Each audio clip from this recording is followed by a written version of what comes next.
great day to be out of the office. It's good to see you all. So listen, we got a fun event today because although not much for me to say except a whole lot of thanks, and I say that because the thing speaks for itself. For those of you who are familiar with the Goulart Square neighborhood, you immediately recognize what an upgrade, what a facelift this project has been. There was a softball field here for many years that had gotten an awful lot of use, especially through some of the adult evening leagues in the summertime. And over time, a lot of those leagues had waned in participation, and the field kind of looked a little shabby as it was. So a couple of years ago, we started a planning process that included the neighborhood, the businesses here around Ashley Park, around Goulart Square, to find out what people wanted. What do you want here? And I think the resounding answer was, well, we want a beautiful park. And altogether, we are more than pleased to fund something like that and to plan it out. And so here we are. And this is just, and again, I wish we probably should have had like a before and after picture, but for those who are unfamiliar with it, but this is such a spectacular space now that allow people opportunities for passive recreation, to walk around and staying out. This will also be a good space to do concerts. It's something we've talked about that's sort of in the next chapter, but we've talked to Councilor Pereira, who's the Ward 6 councilor, about the idea of having some kind of placemaking here. It's open to a lot of stuff. It's a bit of a blank slate, this oval open space behind me, but there are just two general points to make, and then I want to open it up for others to say a few words. But so I think the first thing is that this is a great neighborhood. It has what a lot of planners would describe as good bones, right? A nice street edge up along Rivet Street, and a lot of active small businesses. It still is. It still has very much an ethnic flair. Like the Goulart Square Goulart Square itself was named after a war hero from this neighborhood, and the Goulart Square Bakery is still a huge destination. And many of the other restaurants that have been here for a long time still do very, very well. Goulart Square Hardware, of course, Rivet Street Hardware. So it is a dynamic neighborhood that can do a lot better with the right level of investment, and that's what we're doing here with this project as a centerpiece for the neighborhood, to have a great public space, as every great neighborhood has to have, but also public investment up and down Rivet Street. So we put about $2.5 million into the new North Star Learning Center, which was, as you can see if you came up Rivet Street, is already well underway. You can see what that looks like. We made put an emphasis on building it in a way that maintains the street edge. The original plans had it set back. We said it's a great project, but it needs to be right on the edge. And so that is happening. That's well underway as you go further in that direction. A few years ago, we deliberately connected up Rivet Street with Route 18, JFK Route 18, so that there would be some integration with the waterfront as well. So that is happening. And then there are other investments still, the biggest one of which is going to be a $100+ million brand new elementary school that will combine the Duval School right over there and Congdon School, which is just a couple of blocks away. That will be, again, fabulously designed, completely modern elementary school to replace two elementary schools that are over 120 years old at this point. So the idea is that if we make the right public investments in this area, good things will happen, and with a strong core of business leaders here, with a very stable neighborhood, we think that there's a lot of great stuff to come. Just a couple of things that I want to point. So that's investment in this neighborhood counts for a lot, and it is happening now. The other thing I just want to say is this: it is a great neighborhood. These investments matter, but they only matter if you design things the right way. This is a first-rate design of a park. It allows people, as they come up Rivet Street, to sort of look straight into the park like this. It is landscaped to a great level of detail that allows for people just to walk about and enjoy themselves.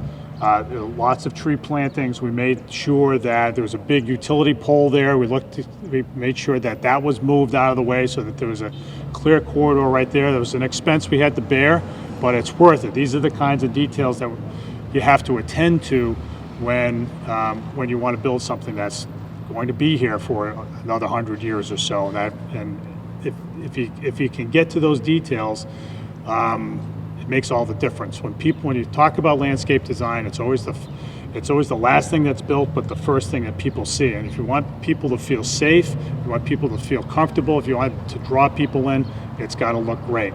This looks great, and I'm really grateful for it. So a number of people to thank. So first off, and you'll hear from some of these folks when they come on up. But so first off, I want to thank our congressional delegation, Congressman Keating's office, who's represented here today by Liz Rhoda, as well as Senators Markey and Warren. This was paid for mostly by community development block grant funds, which is a really important federal program that isn't quite what it used to be in the way of, in terms of its level of funding, but it allows us to do these kinds of projects in neighborhoods that are eligible. This neighborhood is eligible for that kind of funding. So great use of $1.7 million in CDBG funds. The city's team did great work. Josh Amaral, the head of community development, and along with Jen Clark, of course, the whole team that oversees the use of CDBG funds. Really terrific work, guys, in executing this project in a very timely way. I want to thank Mary Raposa, who not only is the Director of Parks, Recreation, and Beaches, but she is by training a landscape architect, so she certainly is somebody who appreciates the power of great design and was committed to it all the way here. But I want to thank both Josh and Mary for their work. You'll hear from them in a second. I want to thank the businesses here, Sue Gasper from Goulart Square Bakery, Mr. Almeida from Almeida Hardware, and everybody who played a role in this. The architectural firm, Crowley Cottrell, did a fabulous job designing this and making adjustments along the way so it would look just so. They do fabulous work, and I think, again, the thing speaks for itself. This is fabulous space. PA Landers, who does a lot of construction work for the city, again, this is one of their, they do this kind of stuff, and they do it very well. I mean, even if you look at the details of the brick paving that we're standing on, these kinds of treatments and its execution are really important, and you can tell it just it looks just so. And as I've said so many times before, New Bedford deserves to have great-looking public spaces, and this is an example. And so Crowley, Cottrell, and PA Landers did a fabulous job executing on it. And I want to thank the City Council, Linda Morad and Ryan Pereira. I think I saw you walk up. Welcome, Councilor, and the entire. City Council supports projects like this. This is really, when you talk about neighborhood investment, these are the kinds of things that have a tremendous return. And again, I'm glad we got out here on a nice day to showcase it. People should be proud of this, but most of all, what we want is for people 10 years from now, 20 years from now, and so forth to say, you know what? Those people back in 2023, 2024, they got it right. They attended to detail. They came up with a great design. They attended to detail. They made it. They took the little extra effort to make it just so. And they might not remember who was involved and who did what, but they will know that what we did here was really important work that is lasting and will continue to confer benefits to our city and make this neighborhood strong. So I want to thank everybody for that collective effort. With all that, I wanted to call up Ward 6 Councilor Ryan Pereira to offer a few words. Ryan.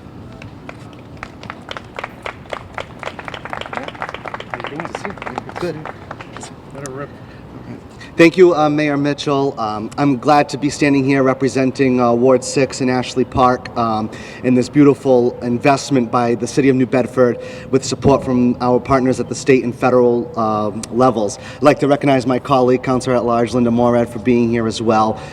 You know, this is another example of the city investing not only in green spaces, but here in the south end of New Bedford. Time and time again, this city, under the Mitchell administration and the city council, has shown a dedication to not only our parks and beaches in the south end, but road improvements, investing in private equity, investing in a new North Star Learning Center's campus down the street on Rivet. It's an investment that it's a commitment by the city that it believes in Ward 6, it believes in what we're doing here. And I'd like to just thank each and every one of our partners on the state level, on the federal level, and in the business community, and in the neighborhoods, helping to design this space, helping to craft their ideas here. You know, Ashley Park is a cornerstone in this area, Goulart Square, and I'm just so happy that the investments are here, and we're going to continue this investment further with the improvements on County Street, with the improvements on Rodney French Boulevard, and it's just overflowing with improvements down in the south end of New Bedford. So I want to thank everyone for coming out, thank the mayor for allowing me to speak here today, and wanting to continue this improvement in the south end of New Bedford. Thank you. Thanks, Frank. Thank you. Thank you. I wanted to recognize, speaking of the state, I want to recognize Al Medeiros from Representative Cabral's office. Representative Cabral couldn't be here today, but I know he supports these kinds of efforts all the time, so I appreciate you being here, as always, Al. And of course, I was remiss in not mentioning the work of DPI that did a number of, it was assigned a number of elements of this project, including some of the grading and some of the electrical work and so forth. But as you can see, it's all put together now, just really in a terrific way. I want to call up Josh Amaral and Mary Raposa, one after another, to say a few words about some of the work that went into this project in a little more detail. Josh, want to come on up? Thanks. Good afternoon, everybody. This is a really proud project for our Office of Housing and Community Development. Our team is thankful for the opportunity to work on it. I want to particularly give kudos to Kevin Fraga, who oversaw this project for our office, does a great job on a variety of different assignments that he's given, and is growing sort of a portfolio of these impactful projects that have been touched in some way by the Office of Housing and Community Development.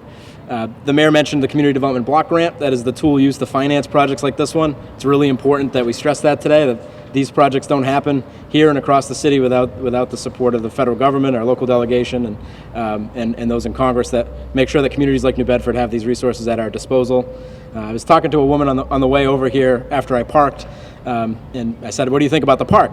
And she said, my doctor says I need to walk, so I used to get in the car and drive and go to a place and then I walk around, but now this is great. I can walk right from my neighborhood through." And she remembers connecting from her house on that side of the park over to a job on this side, and crossing over rocks and the softball field and everything else that was here, and now it's this beautiful landscape. So I think there are a lot of people in America who dream of living in a neighborhood like this, anchored by a beautiful park, surrounded by great community businesses and great options right here, right at home. And so we're thankful to contribute to that and build on that, and I think it's a really wonderful thing. There are a lot of people that called this neighborhood their first home in America.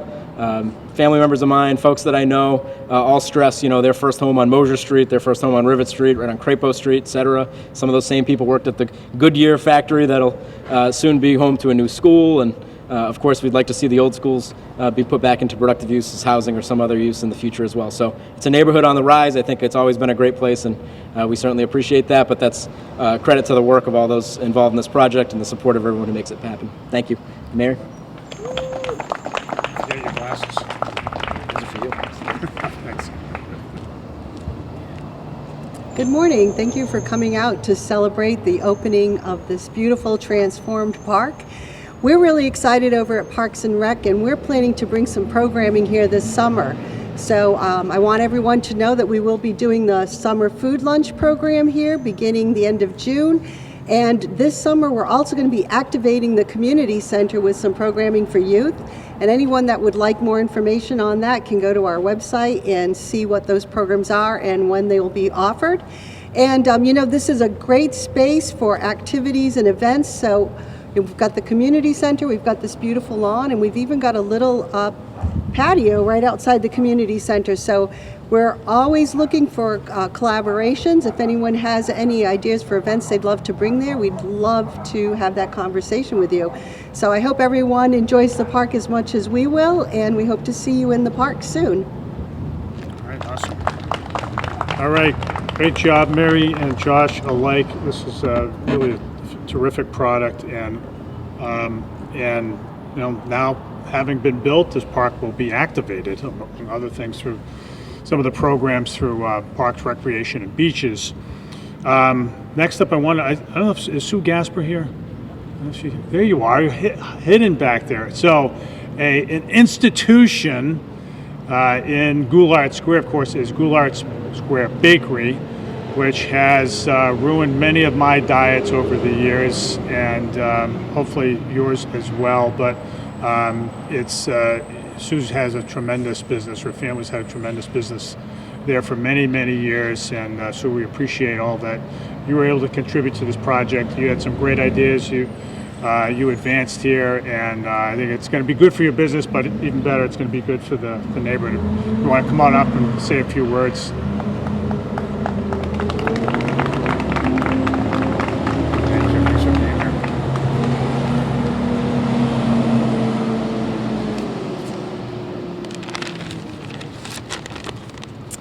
Good morning. Thank you for inviting me to speak for Ashley Park Ribbon Cutting. 46 years ago, we moved here from Cambridge, and I moved right into this house over here on the 3rd floor, and I remember sitting at the window looking at the park, being so excited that, wow, I got all this to play. Being 6 years old, you're like, wow. So to see all these improvements makes me really, really happy. I enjoy seeing the kids playing in the park, people walking their dogs, and the older gentlemen sitting around chit-chatting. I own the bakery up the street, and these improvements to the park enrich the neighborhood. We have generations that come into the bakery. I see grandparents, parents, kids, and the kids now coming in to the bakery after going to the park. I'm so happy with this renovation to Ashley Park. It enhances, makes it more beautiful, and for the neighborhood to enjoy just a walk. I love to look at Ashley Park and enjoy the beautiful view. They did a beautiful job. I love this neighborhood. I used to play it at Ashley Park every day as a kid. Brought my daughter to the park, and now my little granddaughter asks me to bring her to the park. The generations just keep going on and keeping Ashley Park alive. I'm so honored to be part of Ashley Park and having the bakery here for 48 years. My late husband is looking down, very proud of the park. He didn't like the baseball field. Walking home a few times, he got hit with the baseball while walking home, and he would say, "This baseball field isn't fit for this. We need a family park." So I know he's looking down very proud that the park is making Goulart Square. So I'm grateful for being a business owner and a resident of Ashley Park area, and thank you, and I hope everybody enjoys Ashley Park like I have for 46 years. Thank you. Thank you, Sue. Great job. Great job. That was wonderful. No, that was awesome. That was awesome. Thank you, Sue. All right. The last person I wanted to call up to say a few words is Naomi Cottrell, who told me on the way in she has a lot to say. But, I have to say, I love hearing how designers explain their concept and how it gets executed and how the tweaks that are made. And so, no matter how long you talk, Naomi, I'm all ears. So come on up. Thank you.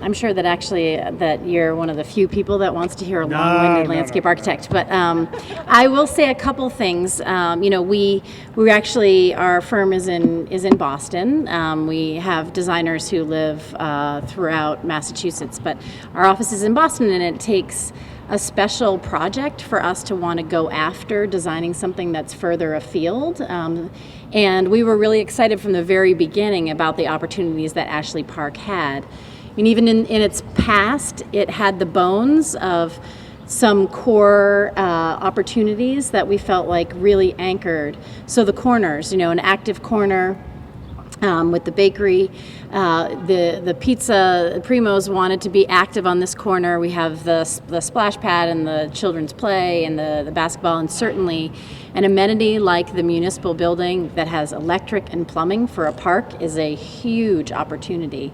So when we saw those things, we said this could be a really great project for us because we know that the outcome is going to be something that can be transformative for a neighborhood. So I will say that the partners that we had, I'm looking at Jen at the Office of Housing and Community Development from the very beginning, were critical because we started this design process as the pandemic hit. In 2020, we started doing our community engagement. And it was really the perseverance of the local folks on the ground, and Jen's office particularly, that really hit the neighborhood hard in trying to get people to come out to this new thing. These Zoom meetings that we were going to be having, it was our first time doing community engagement online. And it was a ton of work, again, for the local folks to rally the community to really go through this process. So it sort of came up through that tough time. But what we saw here is that we saw a community that was really, really interested in the things that make parks long lasting. And you've heard the mayor and neighbors and other folks, counselors, say those things. But the details of the park that I want everybody to understand is that all of the public spaces, all of the paths are designed in a way that are universally designed for wheelchairs, for strollers. There is not a path in this park that is over a code for people in a wheelchair. We wanted to make sure that the plantings were all natives, that we had the ability to have this park thrive into the future for, as the community both ages and gets younger and then ages again, that it's something that's sustainable. So those are some of the details that maybe go into the park that folks understand might be good, but they don't maybe understand why. And that really comes from what we heard from the community, that they wanted this place built so that it could last for the next generations. And I think that again, the perseverance of the Housing and Community Development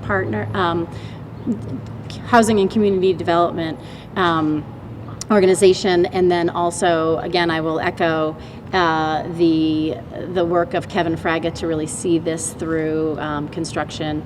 Again, with us being in Boston, he was boots on the ground, constantly here, and we were really, really proud to be a small part of this process. So thank you. Thank you. All right. Well, do we have a ribbon to cut?